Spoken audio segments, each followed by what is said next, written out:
नमस्कार मित्रांनो, स्वागत आहे तुमचं आपल्या आजच्या आणखीन एका खास ब्लॉगमध्ये. जिथे आज आपण एक पवित्र आणि अद्भुत ठिकाणाला भेट देणार आहोत, ज्याचं की नाव आहे श्री आशापूरक गणेश मंदिर, नामलगाव, बीड.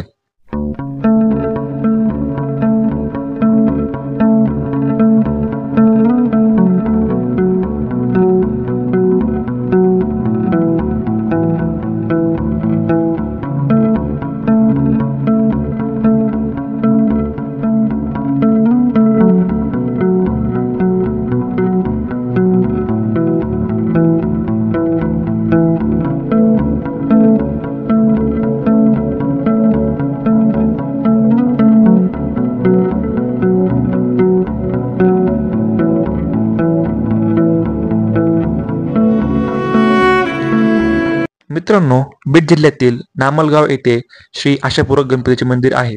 नामलगाव येथील हे स्थान प्रसिद्ध गणेश क्षेत्र मानले जाते. याच ठिकाणी यमराजाला गणेशाने शापमुक्त केले अशी आख्यायिका आहे. नदीच्या त्रिवेणी संगमावर यमाने आशापूरक गणेशाची स्थापना केलेली आहे अशी आख्यायिकाही सांगितली जाते. भक्ताच्या मनोकामना पूर्ण करणारा गणपती म्हणून येथील गणेशाला आशापूरक नावाने ओळखले जाते. बीड शहरापासून साधारण 10 किलोमीटर अंतरावर नामलगाव येथे श्री आशापूरक गणेशाचे मंदिर आहे. या मंदिराला शेकडो वर्षापूर्वीचा इतिहास आहे. शापामुळे यमदेवाचे अंग दुर्गंधीयुक्त झाले होते. तेव्हा यमाच्या स्वप्नात जाऊन गणपती देवाने साक्षात्कार दिला. गणपतीजींनी यमाला सांगितले, नारदा, बिंदुसारा, करपरा, त्रिवेणी संगमावर जाऊन स्नान कर. या साक्षात्कारानंतर यमाने नामलगाव येथे येऊन स्नान केले. दक्षिण दिशेला यमराज उभा राहिला तेव्हा गणेशाची मूर्ती समोरून जमिनीतून प्रकट झाली. आता माझी आशा पूर्ण झाली, आशापूरकर म्हणून तू ओळखला जाशील, असे यमाने गणेशाला म्हटले. आशापूरकाचा आशीर्वाद घेतल्यानंतर यम हा दक्षिणी दिशेचा राजा झाला. गणेश भक्तांच्या मनोकामना पूर्ण करणारा अशी या गणपतीची त्यावेळेस पासूनची ख्याती आहे.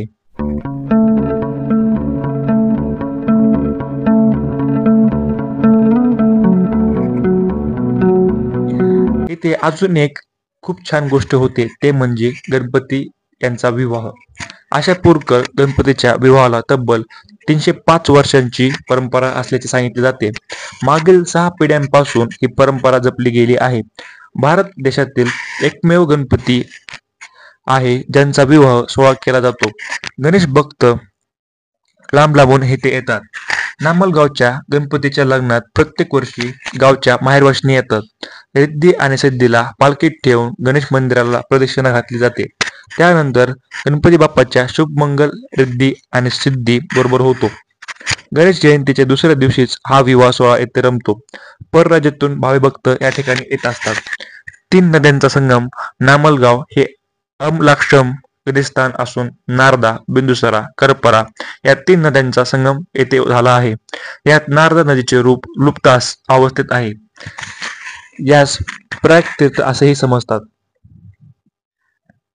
जर तुम्हालाही या मंदिरात दर्शनासाठी यायचं असेल तर दर्शनाची वेळ सकाळी 5 वाजता मंदिर भावी भक्तांसाठी खुले केले जाते. सकाळी 5 वाजता मंदिर भावी भक्तांसाठी खुले केले जाते. सकाळी 5:30 सुमारास आरती होते. नैवेद्य दाखवला जातो. त्यानंतर स्तोत्रपाठ व अभिषेक केला जातो.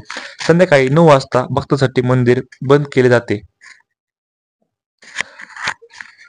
जर आपल्यालाही इथे यायचं असेल तर मंदिराचा पत्ता असा आहे. बीडहून गेवराईकडे जाताना येडशी छत्रपती संभाजीनगर राष्ट्रीय महामार्गावर घोसापुरी शिवारात उड्डाण पुलाच्या खालून 7 किलोमीटर अंतरावर उजवीकडे नामलगावचे आशापूरक मंदिर आहे. तर धन्यवाद मित्रांनो, भेटूयात नवीन व्हिडिओमध्ये आणखीन एका देवदर्शनासाठी.